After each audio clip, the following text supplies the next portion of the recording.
संसार में आज के समय हमारे लिए अद्वैत के कॉन्सेप्ट को समझना ज़रा कठिन है, क्योंकि हमारी बुद्धि हर चीज़ का नामकरण करने पर आतुर है, हर चीज़ को द्वैत भाव से देखने पर आतुर है। सुख दुख, दिन रात, सर्दी गर्मी, क्योंकि ये स्वाभाविक भी है। हमारे लिए ये चीज़ें बिल्कुल विपरीत हैं, परंतु गहराई में उतर के देखा जाए तो ये चीज़ें विपरीत नहीं हैं।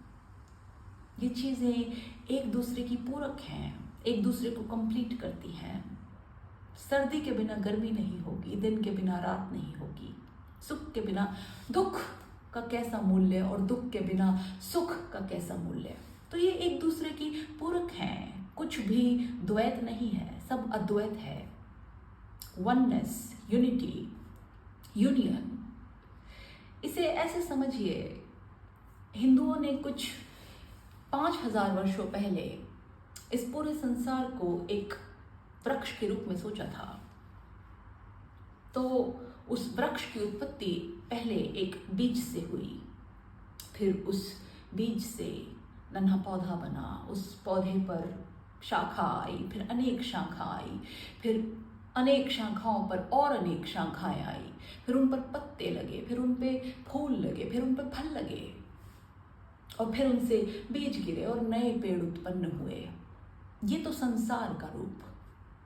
फिर मोक्ष, बिल्कुल इससे उल्टा, यानी कि उल्टा पेड़, जिसमें आप अनेक पेड़ों से वापस बीज में जाते हैं।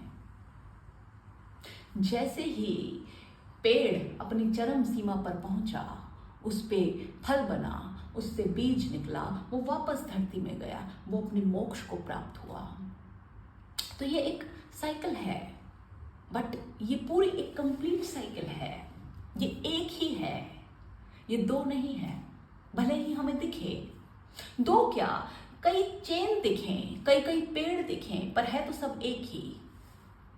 तो हमें कितना भी अलग नजर आए, पर सबका मूल तत्व तो एक ही है, बिल्कुल एक है। चाहे आप देखें चाहे ना देखें, समझें चाहे ना समझें। और यही कॉन्सेप्ट पूरे यूनिवर्स का है, एक एक चीज का है। जो आप में है वो मुझ में है, वो सब में है। हम सब एक ही अणु के हिस्से हैं, एक